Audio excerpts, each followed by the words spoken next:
Hello friends, HR study class में आपका स्वागत है।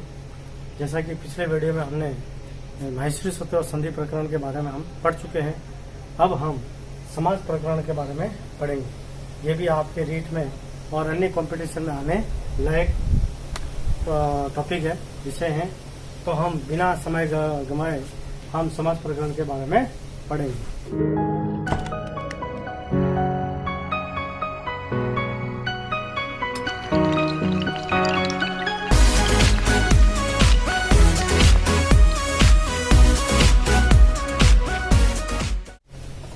समास प्रकरण।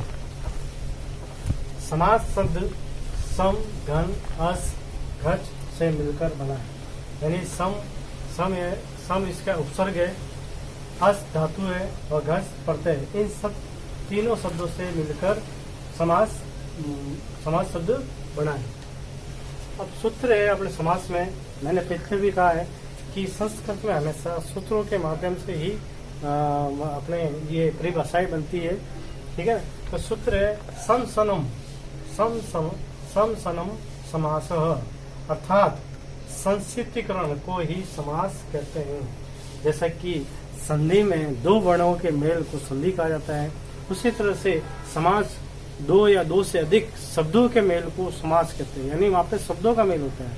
संधि में हमेशा वर्णों का मेल होता है और समास में शब्दों का मेल किया जाता है। अब है परिभाषा। मैं परिभाषा दोनों संस्कृत में बताऊंगा और हिंदी में भी बताऊंगा, जिससे क्या है कि कभी संस्कृत में भी अगर परिभाषा आ जाती है तो उसको हम समझ सकते हैं। यत्र अनेकानि पदानि मिलित्वा एक पदम भवति स समास कथ्यते, अर्थात जहाँ अनेक पदों के मिलने से एक पद बनता है उसे समास कहते हैं। जैसे रामस्य पुत्र राम पुत्र। ठीक है। अब रामस्य इसमें षष्ठी विभक्ति, षष्ठी प्रथमा विभक्ति है। ठीक है। तो रामस्य यानी राम का पुत्र। अब राम का पुत्र बोलने के लिए हम एक शब्द का यूज कर रहे हैं, वो है राम पुत्र। जैसे हिंदी में आपको बताता हूँ कि एक से अधिक शब्दों को एक ही शब्द के रूप में कहना लिखना समास होता है। जैसे राम का पुत्र, हम राम का पुत्र न बोल के हम क्या कहते हैं, राम पुत्र। यानी अगर हम उसका समास विग्रह करेंगे तो राम का पुत्र बनेगा। कई ऐसे हम बातों में बहुत से शब्द को मिलाकर बोलते हैं, एक या दो शब्दों को मिलाकर बोलते हैं, तो उसे हम समास कहते हैं। अब समास कितने प्रकार के होते हैं? अब समास के कितने भेद होते हैं? समास पंचदहा, यानी समाज के 5 भेद होते हैं। समास के 5 यानी समास 5 प्रकार के होते हैं। पहला है केवल समास,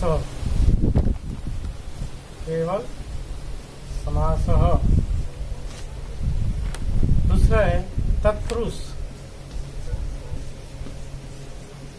समास। अब तत्पुरुष में भी 2 है, जिसमें है क्रम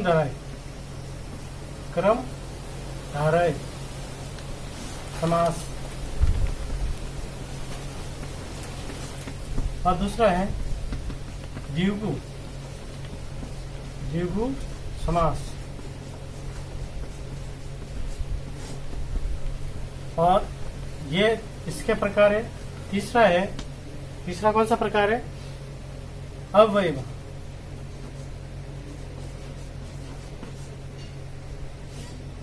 अव्ययभाव समास।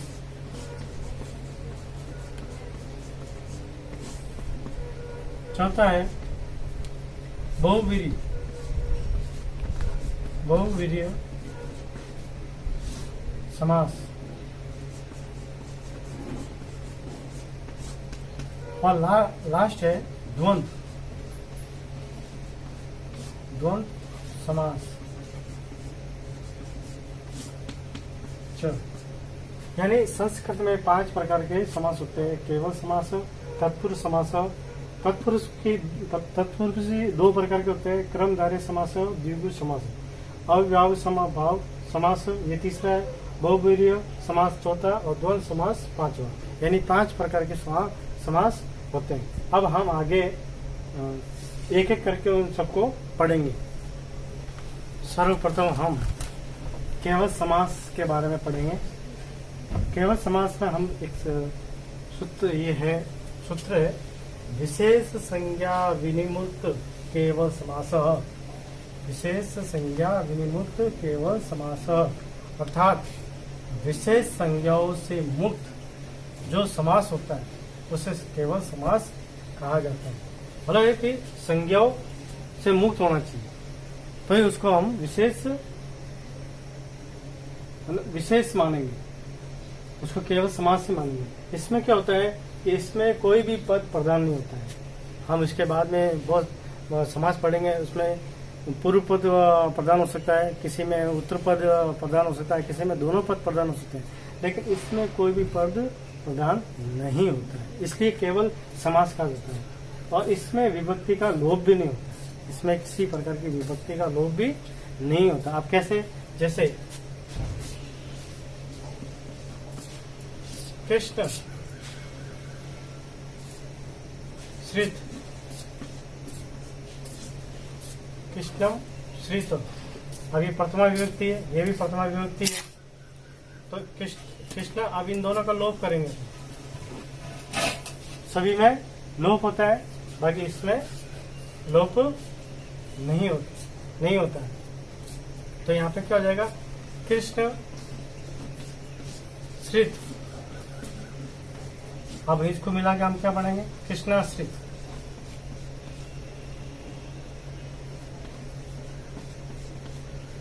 कृष्णाश्रित। इस तरह से हम दूसरे समास में शब्दों का निर्माण करते हैं और ये समास जिक्र करते हैं, लेकिन इसमें तो विभक्ति का लोप नहीं होता है। इस उदाहरण के माध्यम से आप समझ जाओगे। जैसे भूतपूर्व, तो इसका समास विग्रह करेंगे तो पूर्वम भूत। अब इसमें आपको देखो, ना तो पूर्वम में अपने विभक्ति का लोप हुआ, ना भूत में लोप हुआ। इसी तरह से वार्गोतो भी, तो वार्गोतो भी का क्या होगा?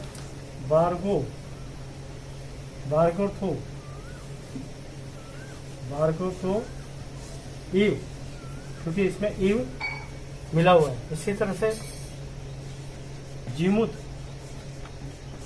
जिमुतस्यव,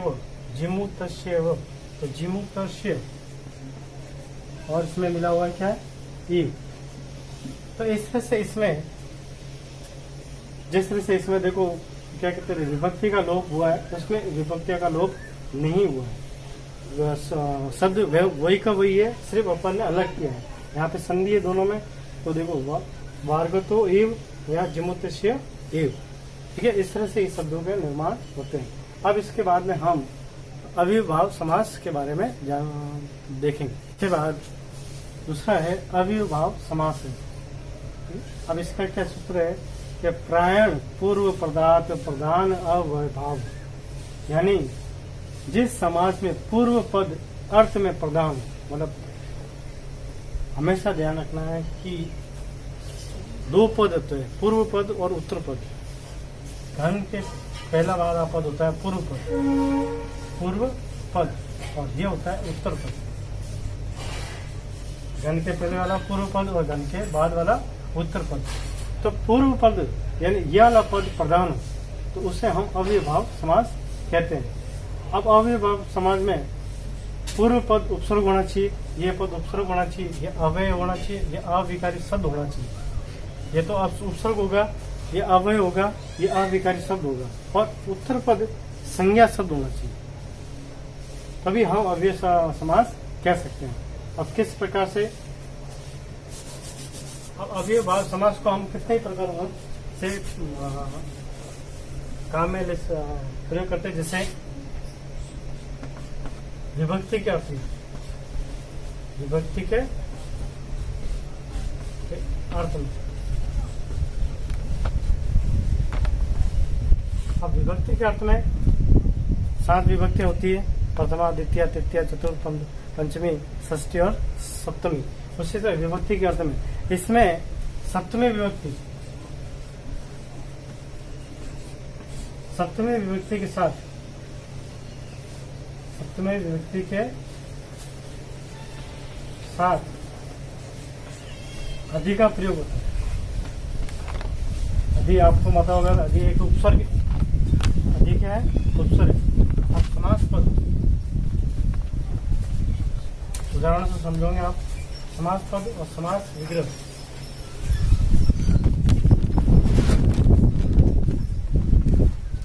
और अर्थ, अब जैसे अधि हरि, ये वर्ड है अधि हरि। अगर हम इसका समास विग्रह करेंगे तो हमेशा देखना कि जो उत्तर पद होता है उसको आगे लाना है। तो हरि की सप्तमी विभक्ति होती है हरो, हरो। और अधि के लिए अपन शब्द यूज करते हैं इति, हरो इति, यानी हरि में, हरि में। ठीक है। इसी तरह इतिहास अद्या आध्यात्मम, आध्यात्मम, इसमें भी अधि है और अधि उपसर्ग है। तो क्या होगा इधर? अधि के लिए तो इति का आत्मम, सेकंड वर्ड है आत्मम। तो आत्मा की सप्तमी विभक्ति होती है आत्मानी, आत्मनि इति। तो ये हो जाएगा आत्मा में, क्या हो जाएगा? आत्मा में। इसी तरह से दूसरा है नीर, नीर यानी अभाव, अभाव अर्थ में।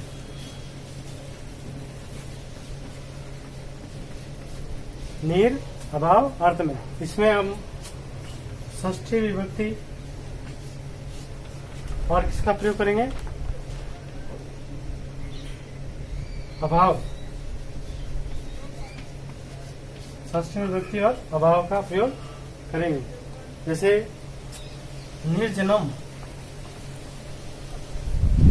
निर्जनम। तो निर्जनम का समास विग्रह करेंगे तो क्या होगा? हमेशा पीछे वाला लेने का। जना, अब किस षष्ठी विभक्ति होगी? जनानाम, जनानाम, जनानाम अभाव। तो इसका अर्थ हो जाएगा या तो सुनसान, या अपन ये भी कह सकते हैं जन रहित। ठीक है। दूसरा है निर्विघ्नम, निर्विघ्नम। अपन बोलते हैं निर्विघ्न, अपने गणेश जी के लिए शब्द प्रयोग करते हैं निर्विघ्नम। तो विघ्नानम, सप्तमी विभक्ति होगी विघ्न, विघ्नानम।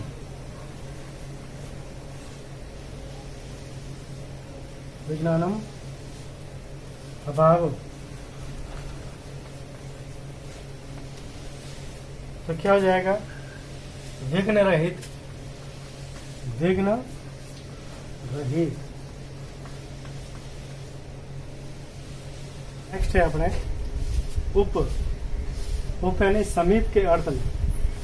समीप के अर्थ में अपन प्रयोग करेंगे, जिसमें षष्ठी विभक्ति आएगी और पीछे क्या लगेगा? समीपम। अब पहला शब्द है उप गुरु, उप गुरु ह। अब इसका समास विग्रह करेंगे तो क्या आएगा? गुरु समीपम, गुरु के समीप। हिंदी अर्थ होगा इसका गुरु के समीप। इसी तरह से उपगंगनम, उपगंगम। तो क्या होगा? गंगाया। अब देखो इसकी, इस गुरु की षष्ठी विभक्ति होती है गुरु, गुरु ह। और इस गंगम की होती है गंगाया, गंगाया समीपम, यानी गंगा के समीप, गंगा के समीप। नेक्स्ट है सु, सु अपने अवयव प्रयोग करते हैं समृद्धि के अर्थ में। इसमें भी षष्ठी और समृद्धि का प्रयोग करेंगे। तो सुमद्रम, सुमद्रम का मद्रम की होगी षष्ठी विभक्ति मद्राणम, मद्राणम समृद्धि। अब इसका अर्थ होता है कि मद्र देशवासियों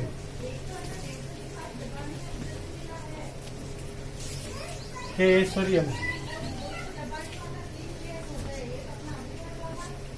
इसी तरह से सुपंचालम, सुपंचालम का होगा पंचालम, पांचालम,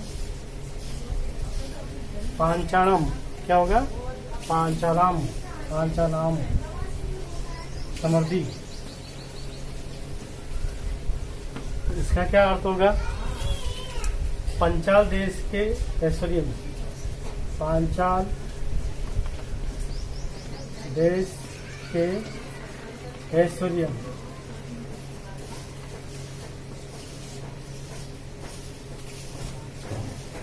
मैं ये उदाहरणों के माध्यम से बता रहा हूँ तो आपको समझ में आ रहा होगा। नेक्स्ट है अत्यय। अत्यय का प्रयोग करते हैं, ये भी अव्यय है नाश के अर्थ में। इसमें भी षष्ठी और अत्यय का प्रयोग होगा। अति हिमम, अति हिमम दो मैंने उदाहरण दिए, अति हिमम और अति यौवन। अति हिम क्या होगा कि हिमस्य अतय, समास विग्रह होगा हिमस्य, यानी हिम की षष्ठी विभक्ति होती है हिमस्य, हिमस्य अतय। तो इसका अर्थ क्या होगा? हिम का नाश, हिम का नाश। इसी तरह से अति यौवन तो क्या होगा? यौवनस्य, यौवनस्य अतः, यौवनस्य क्या हो जाएगा? अतः यौवन का नाश, यौवन का नाश। ठीक है। नेक्स्ट है अपने पश्चात। पश्चात अर्थ में, यानी पश्चात के अर्थ में करेंगे जिसमें अनु का प्रयोग होगा। षष्ठी में षष्ठी विभक्ति और पश्चात लगेगा। जैसे अनु विष्णु, अनु विष्णु तो षष्ठी विभक्ति है, विष्णु की क्या होगी? विष्णु, विष्णु और जिसके बाद पश्चात लगता है तो अनु विष्णु पश्चात। इसका अर्थ होगा विष्णु के पीछे, विष्णु के पीछे। इसी तरह से अनुगंगम, तो गंगम की षष्ठी विभक्ति होगी गंगाया, गंगाया पश्चात, गंगा के पीछे, गंगा के पीछे। इसके बाद में योग्यता के अर्थ में, योग्यता के अर्थ में अनु का प्रयोग करते हैं षष्ठी विभक्ति और योग्यम आएगा। क्या आएगा? योग्यम। जैसे दो उदाहरण है अनुरूपम और अनुगुणम। अनुरूपम का क्या होगा कि रूपस्य षष्ठी विभक्ति होती है रूपस्य, रूपस्य योग्यम। तो इसका क्या अर्थ होगा? रूप के योग्य, रूप के योग्य। इसी तरह से अनुगुणम, तो अनुगुणम का गुणस्य योग्यम। तो इसका क्या हो जाएगा? गुणों के योग्य, गुणों के योग्य। नेक्स्ट है विप्सा। जो एक शब्द को दोहराते हैं उसको विप्सा कहते हैं। प्रति का प्रयोग करेंगे, इसमें प्रथमा विभक्ति और शब्द का दो बार लिखा जाएगा। जैसे प्रति एकम, तो इसका समास विक्रय करेंगे तो क्या होगा? एकम एकम, एकम एकम प्रति, यानी हर एक। इसी तरह प्रत्यर्थम, प्रत्यर्थम का होता है अर्थम अर्थम, अर्थम अर्थम प्रति, यानी हर अर्थ।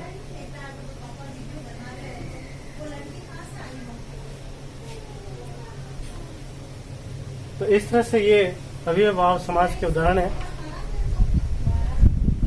तो ये अगले वीडियो में हम अगला समाज पढ़ेंगे।